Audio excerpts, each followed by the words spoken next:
दोस्तों भोजपुरी के trending star Khesari Lal Yadav की न्यू मूवी संघर्ष 2 के ट्रेलर दिखते ही कटरीना कैफ ने कही ऐसी बात जिसे सुनकर आप भी हो जाएंगे हैरान। तो दोस्तों क्या है खबर की पूरी जानकारी जानेंगे इसी वीडियो में। इससे पहले अगर आप हमारे चैनल पर नए हो तो वीडियो को लाइक शेयर करके चैनल को सब्सक्राइब जरूर कर दीजिएगा। दोस्तों चलते हैं खबर की ओर।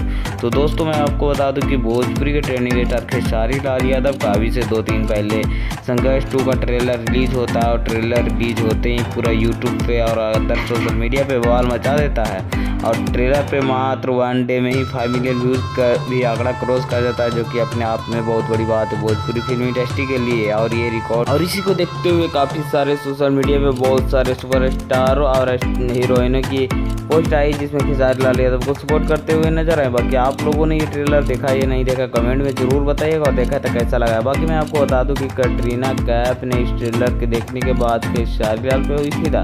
कटरीना कैफ ने तो कहा कि मैं खेसारी लाल यादव के साथ काम करना चाहती हूँ। बाकी आप लोगों को क्या लगता है कि ट्रेंडिंग स्टार खेसारी लाल यादव और कटरीना कैफ की जोड़ी कैसी लगेगी कमेंट में बताइएगा। और क्या इनके साथ फिल्में कोई करना चाहिए, क्योंकि बॉलीवुड एक तरफ और ये भोजपुरी इंडस्ट्री के सुपरस्टार खेसारी लाल यादव एक तरफ। इन दिनों में आप लोगों को तो पता होगा कि खेसारी लाल काफ़ी ज़्यादा चर्चे में, इसी को लेकर कटरीना कैफ इनके साथ काम करना चाहती है। बाकी देखते हैं कौन सी मूवी में कटरीना कैफ के साथ खेसारी लाल यादव नजर आने वाले हैं। बाकी आप लोगों को ये वीडियो कैसा लगा कमेंट में जरूर बताइएगा और चैनल पर